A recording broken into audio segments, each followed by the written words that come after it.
kenapa mereka mengejar dunia ya Rasulullah? Kerana mereka tidak tahu hakikat syurga.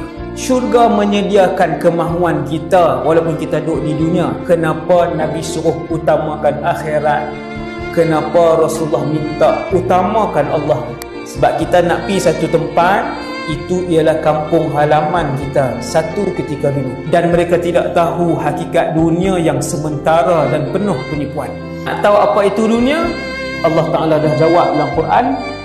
Puan-puan belilah ayat Quran tu, lekat di dinding rumah supaya tiap-tiap hari kita baca ya'lamu annamal hayatud dunya la'ibun walahun.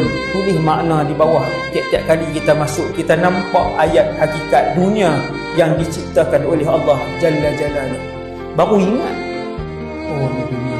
Astaghfirullah. Keluar perkataan astaghfirullah.